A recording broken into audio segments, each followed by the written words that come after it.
Suite de la lecture de Claude Gueux, nous nous étions arrêtés alors que Claude Gueux venait de se lier d'amitié avec Albin qui proposait de partager chaque jour sa ration de nourriture avec Claude Gueux qui, en prison, n'a pas assez à manger.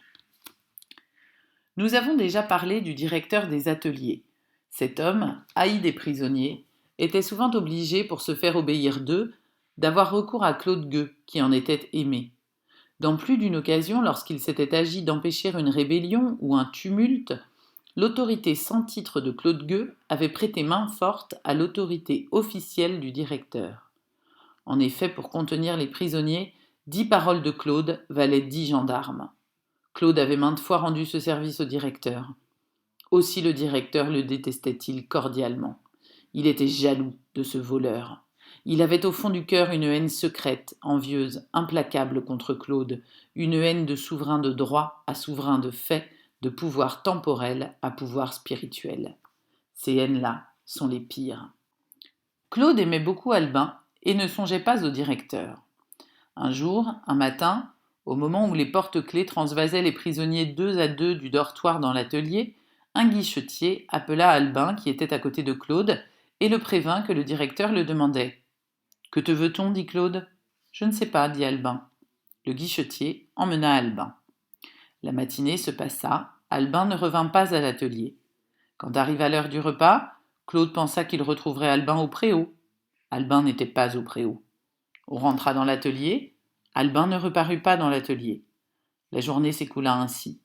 Le soir, quand on ramena les prisonniers dans leur dortoir, Claude y chercha des yeux Albin et ne le vit pas. Il paraît qu'il souffrait beaucoup dans ce moment-là, car il adressa la parole à un guichetier, ce qu'il ne faisait jamais. « Est-ce qu'Albin est malade » dit-il. « Non, » répondit le guichetier. « D'où vient donc, reprit Claude, qu'il n'a pas reparu aujourd'hui ?»« Ah, dit négligemment le porte-clés, c'est qu'on l'a changé de quartier. » Les témoins qui ont déposé de ces faits plus tard remarquèrent qu'à cette réponse du guichetier, la main de Claude, qui portait une chandelle allumée, trembla légèrement. Il reprit avec calme. « Qui a donné cet ordre-là » Le guichetier répondit. « Monsieur D. » Le directeur des ateliers s'appelait Monsieur D. La journée du lendemain se passa comme la journée précédente, sans Albin. Le soir, à l'heure de la clôture des travaux, le directeur, Monsieur D, vint faire sa ronde habituelle dans l'atelier. Du plus loin que Claude le vit, il ôta son bonnet de grosse laine.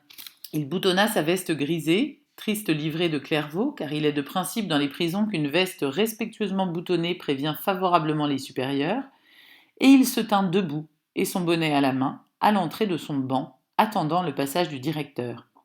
Le directeur passa. « Monsieur » dit Claude. Le directeur s'arrêta et se détourna à demi. « Monsieur » reprit Claude, « est-ce que c'est vrai qu'on a changé Albin de quartier ?»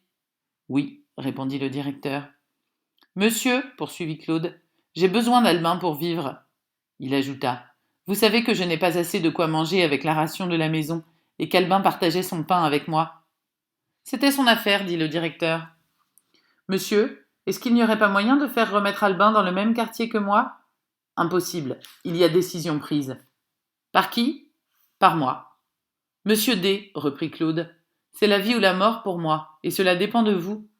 Je ne reviens jamais sur mes décisions. »« Monsieur, est-ce que je vous ai fait quelque chose ?»« Rien. »« En ce cas, dit Claude, pourquoi me séparez-vous d'Albin ?»« Parce que, dit le directeur. » Cette explication donnée, le directeur passa outre. Claude baissa la tête et ne répliqua pas. Pauvre lion en cage, à qui l'on ôtait son chien. Nous sommes forcés de dire que le chagrin de cette séparation n'altéra en rien la voracité en quelque sorte maladive du prisonnier.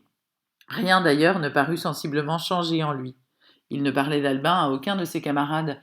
Il se promenait seul dans le préau aux heures de récréation, et il avait faim, rien de plus. Cependant, ceux qui le connaissaient bien remarquaient quelque chose de sinistre et de sombre qui s'épaississait chaque jour de plus en plus sur son visage. Du reste, il était plus doux que jamais. Plusieurs voulurent partager leur ration avec lui. Il refusa en souriant. Tous les soirs, depuis l'explication que lui avait donnée le directeur, il faisait une espèce de chose folle qui étonnait de la part d'un homme aussi sérieux. Au moment où le directeur, ramené à heure fixe par sa tournée habituelle, passait devant le métier de Claude, Claude levait les yeux et le regardait fixement, puis il lui adressait d'un ton plein d'angoisse et de colère, qui tenait à la fois de la prière et de la menace, ces deux mots seulement. Et Albin ?» Le directeur faisait semblant de ne pas entendre ou s'éloignait en haussant les épaules. Cet homme avait tort de hausser les épaules, car il était évident pour tous les spectateurs de ces scènes étranges que Claude Gueux était intérieurement déterminé à quelque chose. Toute la prison attendait avec anxiété quel serait le résultat de cette lutte entre une ténacité et une résolution. Il a été constaté qu'une fois, entre autres, Claude Gueux dit au directeur « Écoutez, monsieur, rendez-moi mon camarade. Vous ferez bien, je vous assure. Remarquez que je vous dis cela. » Une autre fois, un dimanche, comme il se tenait dans le préau assis sur une pierre, les coudes sur les genoux et son front dans ses mains, immobile depuis plusieurs heures dans la même attitude, le condamné Fayette s'approcha de lui et lui cria en riant « Que diable fais-tu donc là, Claude ?» Claude leva lentement sa tête sévère et dit « Je juge quelqu'un. » Un soir, enfin, le 25 octobre 1831, au moment où le directeur faisait sa ronde, Claude brisa sous son pied avec bruit un verre de montre qu'il avait trouvé le matin dans un corridor. Le directeur demanda d'où venait ce bruit. « Ce n'est rien, dit Claude, c'est moi. Monsieur le directeur, rendez-moi mon camarade. » « Impossible, dit le maître. « Il le faut pourtant, dit Claude d'une voix basse et ferme, et regardant le directeur en face, il ajouta « Réfléchissez. Nous sommes aujourd'hui le 25 octobre. Je vous donne jusqu'au 4 novembre. » Un guichetier fit remarquer à M. D que Claude le menaçait et que c'était un cas de cachot. « Non, point de cachot, dit le directeur avec un sourire dédaigneux. Il faut être bon avec ces gens-là. Le lendemain, le condamné Pernot aborda Claude qui se promenait seul et pensif, laissant les autres prisonniers s'ébattre dans un petit carré de soleil à l'autre bout de la cour. « Eh bien, Claude, à quoi songes-tu? Tu parais triste. »« Je crains, dit Claude, qu'il n'arrive bientôt quelque malheur à ce bon monsieur D. » Il y a 9 jours pleins, du 25 octobre au 4 novembre. Claude n'en laissa pas passer un sans avertir gravement le directeur de l'état de plus en plus douloureux où le mettait la disparition d'Albin. Le directeur fatigué lui infligea une fois 24 heures de cachot, parce que la prière ressemblait trop à une sommation. Voilà tout ce que Claude obtint. Le 4 novembre arriva. Ce jour-là, Claude s'éveilla avec un visage serein qu'on ne lui avait pas encore vu depuis le jour où la décision de M. D l'avait séparé de son ami. En se levant, il fouilla dans une espèce de caisse de bois blanc qui était au pied de son lit et qui contenait ses quelques guenilles. Il en tira une paire de ciseaux de couturière. C'était avec un volume dépareillé de l'Émile la seule chose qui lui restât de la femme qu'il avait aimée, de la mère de son enfant, de son heureux petit ménage d'autrefois. 2 meubles bien inutiles pour Claude. Les ciseaux ne pouvaient servir qu'à une femme, le livre qu'à un lettré. Claude ne savait ni coudre, ni lire. Au moment où il traversait le vieux cloître déshonoré et blanchi à la chaux qui sert de promenoir d'hiver, il s'approcha du condamné Ferrari qui regardait avec attention les énormes barreaux d'une croisée. Claude tenait à la main la petite paire de ciseaux. Il la montra à Ferrari en disant « Ce soir, je couperai ces barreaux-ci avec ces ciseaux-là. » Ferrari, incrédule, se mit à rire, et Claude aussi. Ce matin-là, il travailla avec plus d'ardeur qu'à l'ordinaire. Jamais il n'avait fait si vite et si bien. Il parut attacher un certain prix à terminer dans la matinée un chapeau de paille que lui avait payé d'avance un honnête bourgeois de Troyes, M. Brissier.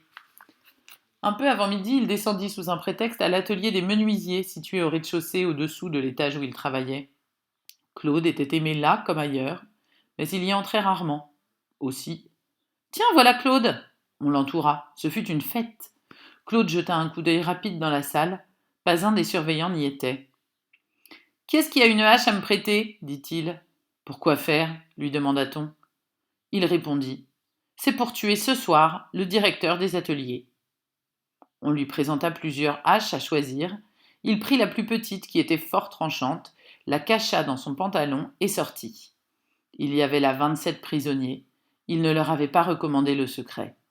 Tous le gardèrent. Ils ne causèrent même pas de la chose entre eux. Chacun attendit de son côté ce qui arriverait. L'affaire était terrible, droite et simple. Pas de complications possibles. Claude ne pouvait être ni conseillé ni dénoncé.